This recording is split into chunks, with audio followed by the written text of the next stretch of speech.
Cette magie qui permet à des gens qui se sont combattus pendant les législatives et les communales de s'asseoir, de se réunir dans la même salle. Il faut faire en sorte que dans les 144 quartiers administratifs, les gens voient ça et qu'ils fassent la même chose.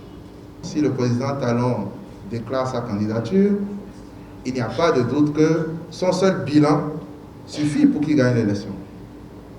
L'addition des forces politiques qui le soutiennent, des amis, des sympathisants, des mouvements et associations, tout ça suffit pour qu'il gagne. Mais nous avons dit, nous voulons gagner dans la beauté. Nous voulons que l'élection soit une fête. Et donc, mon message est de vous dire, célébrons ce que nous faisons ici aujourd'hui, mais travaillons parce qu'il nous reste 6 mois jour pour jour pour que dans le plus petit quartier, dans la plus petite maison, les frustrations qui sont nées de notre compétition politique interne légitime, que ces frustrations-là soient transcendées comme nous sommes en train de faire dans cette salle. Nous allons à une élection présidentielle. Et le contexte, il est particulier. Ce n'est pas un président qui a fait un mandat qui vient nous demander de lui donner un deuxième. Pour une fois, c'est un président qui s'est concentré pour travailler et dont le travail nous a tellement séduit que nous-mêmes nous disons qu'on lui demande de venir encore. Le candidat qui dit « donnez-moi encore », c'est à lui de se débrouiller pour passer partout et aller défendre son bilan et solliciter le suffrage de ses concitoyens. Mais le candidat dont le travail a séduit ses partisans, qui disent « nous voulons que tu viennes », il faut que le taux de participation et le score reflètent cette volonté qui est partie de nous.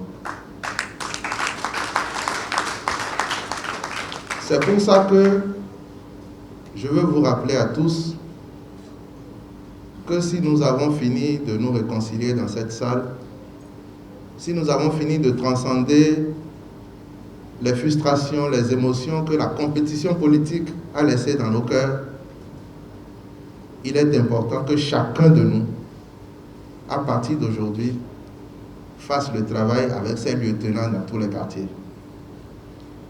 Parce que dans les quartiers, les frontières subsistent encore. Asphaltage, les stades, les marchés, les réformes. Le président a fait son job. Il a montré qu'il pouvait tenir ses promesses. Mais il y a un travail qui nous revient à nous tous. C'est d'aller décliner ça dans un langage pour celui qui ne comprend pas encore. Donc je veux bien qu'on parle du bilan du président. Je veux bien qu'avec fierté, on montre que le candidat que nous avons défendu, soutenu, a fait ses preuves, a fait des miracles, a transformé le pays. Mais il faut surtout qu'on réussisse à le faire dans un langage accessible et compréhensible par celui qui n'est pas dans cette salle. L'objet de notre présence ici, nous le savons plus ou moins, c'est la candidature du président Patrice Talon à un second mandat. Quelques formations politiques, comme Ouel Bénin, l'ont désigné. Le Bloc républicain a désigné Patrice Talon comme candidat à la prochaine élection. Et probablement que d'autres formations politiques feront le même exercice. Pourquoi ce consensus? Parce que Patrice Talon a convaincu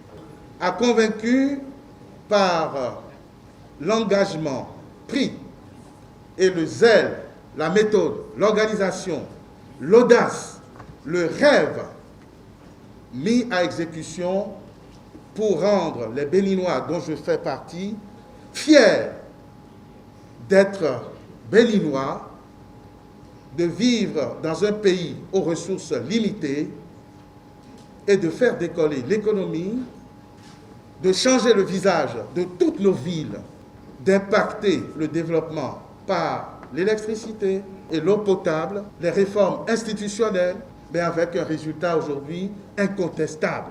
Un résultat reconnu qui fait la fierté des honnêtes citoyens.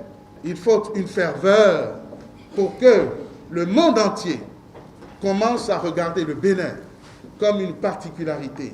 Et je crois que l'élection présidentielle à venir doit être l'occasion pour nous tous, le plus grand nombre de nous tous, d'apporter notre soutien au président de la République afin que ces sceptiques comprennent que les Béninois ont adhéré, ont compris et ont accepté les réformes impulsées par le président de la République avec la collaboration de tous les autres Béninois qui l'ont accompagné au quotidien. C'est cet accompagnement que je viens humblement demander aux filles et aux fils de Cotonou de sortir massivement, de se mobiliser et d'expliquer à la minorité résistante ou réticente que l'Est passe par Patrice Talon.